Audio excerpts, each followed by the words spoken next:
जारी कर दिया फाइनेंस डिपार्टमेंट ने भी और उसको इंडोर्स कर दिया सेक्रेटरी साहब ने। एक्सक्यूज मी, लेकिन इसमें ये सबसे ज्यादा बगैरती वहाँ असद अब्बास नकवी ने की सर जो ये बना अगर सर हम इस चीज को भी देखें, मेरे कैडर का मैं क्यों ना करा सारा पठा बैठाता अब इसके अंदर एक चीज आ जाती है स्प्लैशिंग ऑफ पोस्ट में भी वो तमाम सीटें उन्होंने दे दी हैं। अब वो ये लिखता है कि 23/11/2011 में ये स्टेटस था, 24/11/2011 में ये स्टेटस होगा और वो चारों टायर लगा रहा है साथ ही और वो लिखता है कि एज ऑन 24/11/2011 यानी कि ये लागू भी आया बेशक 20 में है लेकिन ये लागू वहीं से ही होगा 24/11 एज ऑन 24/11/2011 से होगा। अब गवर्नमेंट नहीं, मैं गवर्नमेंट का नाम नहीं लेता, मैं नाम लूंगा सिर्फ डीजी हेल्थ साहब का। ये मौक़िफ़ सिर्फ और सिर्फ डीजी हेल्थ ऑफिस का है या डीजी साहब का है कि आपको जी वन टाइम अपग्रेडेशन देनी थी। अब इसके अंदर एक लफ्ज़ है वन टाइम डिस्पेंसिएशन।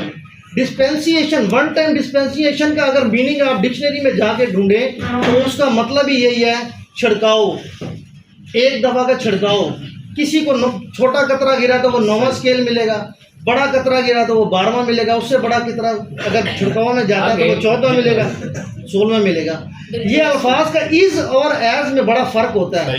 इसी तरीके से ये अल्फाज का चुनाव है इसमें, और इसमें उन्होंने नोटिफिकेशन के अंदर अगर आप गौर से पढ़ें तो इसमें लिखा है कि नेक्स्ट लेवल नहीं लिखा।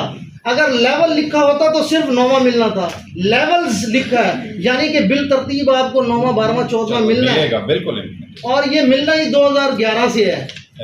अगर आपके कहीं दिमाग में ये चीज़ है तो मैं ये कहूँगा ये गलत है और आप इस चीज़ को अपने दिमाग से निकाल दें। अब सीट खाली होगी तो प्रमोशन होनी है जी, इस पे सर इम्प्लीमेंट होना चाहिए। हमारे बावलपुर के साथ तो खैर बहुत ज़्यादती हुई है, माजरत के साथ मैं ये बात करना चाहता हूँ कि असम्बली से और हर चीज़ से अप्रूव शुदा है और ज़ोर और ज़बरदस्ती और धौंस के साथ हमें सिर्फ और सिर्फ जो है ना 9वें में धकेला जा रहा है। इसका नुकसान हमें क्या होगा? इसका नुकसान ये होगा कि अब ये चाहते ही क्या हैं? अब ये चाहते ये हैं कि हम इनको डीपी ट्रेनिंग, मुझे बताएं 5-6 साल से जो ट्रेनिंग करके बैठे हैं उनको दे दिया आपने प्रमोशन। आपने अभी अपग्रेडेशन का ही मसला, आपकी सीटों का मसला हल नहीं हुआ तो मुझे बताएं आप अपग्रेडेशन अपना प्रमोशन कैसे लेंगे? आप ट्रेनिंग के मकसद में पड़े हुए हैं। पहले आप इसको तो सीधा करें, इसकी तो इम्प्लीमेंट आप करवा लें, अपग्रेडेशन की सीट्स की इम्प्लीमेंट तो आप करवा लें।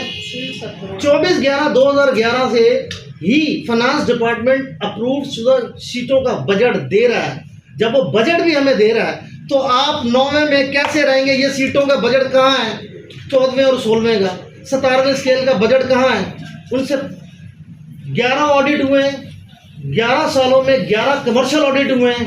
एक भी जगह सर जो है यहाँ पर ऑडिट पैरा नहीं लगा अपग्रेडेशन के ऊपर। देन 12वें साल में क्यों लग गया?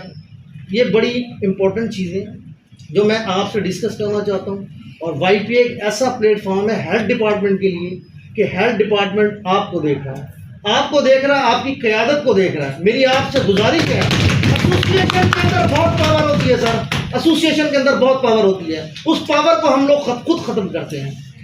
हमें कोर्ट से रिलीफ मिलेगा लेकिन मामूली सा, क्योंकि गवर्नमेंट कभी भी किसी गवर्नमेंट के खिलाफ नहीं जाती। उसने यही कहना कि जी according to rule, according to जनाब डिपार्टमेंट, इस तरह के फिक्रे लिख देने हैं और उसके अंदर यही होना है कि जनाब हमने ये करना है वो करना है। उन्होंने फिर हमें रगड़ा लगा दिया है, हमारी जो रिट थी वो खारिज कर दी है। हम 1.5 साल से जो है वो 9वें स्केल में गिर रहे हैं। एसोसिएशन में बहुत जान होती है सर, अगर आप उसको इस्तेमाल करना चाहें। मेरी आपसे गुजारिश यही है कि अपने पैरों पर खड़ा होते हैं, हम सारे आपकी क़यादत में खड़े होते हैं और हम ये अपना हक लेना चाहते हैं। हमें स्ट्राइक पे जाना चाहिए, हमें प्रेस कॉन्फ्रेंस करनी चाहिए। इसमें अब मैं सबसे बड़ी बात बताऊं कि हमारे जो डिपार्टमेंट का नोटिफिकेशन है उसको देख के पाकिस्तान रेलवे ने किया है, उसको देख के कंटोनमेंट बोर्ड आर्मी ने किया है, उसके देख के सोशल वेलफेयर वालों ने किया है, उसको देख के फिशरी डिपार्टमेंट ने किया है, वो लोग ले रहे हैं। उसको देख के TMA ने लिया, हेल्थ ब्रांच ने, जो सैनिटेशन विंग है उनका, वो ले रहे हैं। 12वां 14वां स्केल ले रहे हैं। जिसका बेसिक है, जिसकी बेस है हेल्थ डिपार्टमेंट की, वो बेचारे बेयारों मददगार ठहरे।